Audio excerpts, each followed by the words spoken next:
আজকে গোপু সোনার জন্মদিন। গোপু সোনার জন্য এখানে সুন্দর সুন্দর জামা কিনেছি, আর রাধা গোবিন্দ আছে, তাদের জন্য জামা কিনে নিয়ে এসেছি। মা সকালবেলা গোপু সোনাকে স্নান করিয়ে নতুন জামা পরাচ্ছে। গোপুকে ফুল দিয়ে, তারপরে বেলি ফুলের মালা দিয়ে, আর গোপুর জন্য একটা সুন্দর ফুলের মুকুট কিনে নিয়ে এসেছি। সব দিয়ে গোপুকে খুব সুন্দর করে সাজিয়ে দিয়েছি। আর গোপুর সামনে দেখো চকলেট দিয়েছি।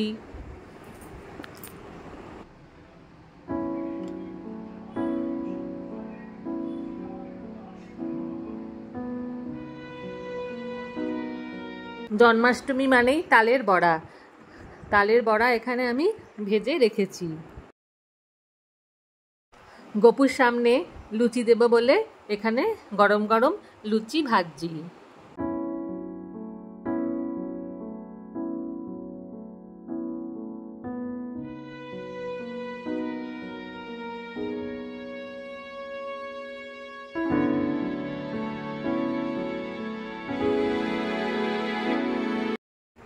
আমার মা গোপালের সামনে খুব সুন্দর করে প্রসাদ সাজিয়ে দিয়েছে।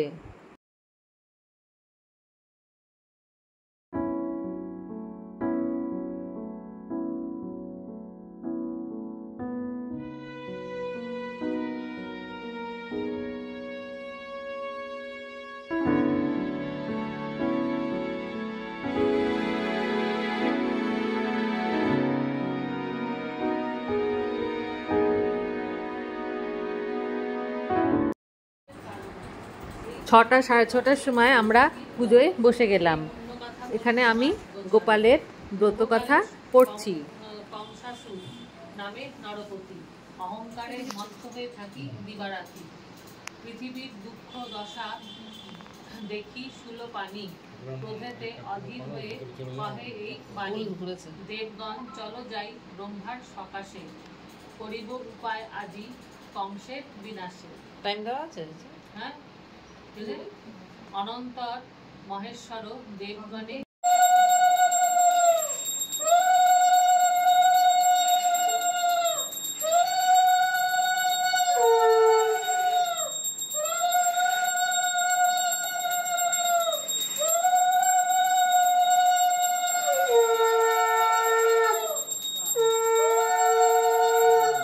গোপালের সামনে আরতি করছে। এখানে বাবা, মা, দিদিরা সব বসে পুজো দেখছে।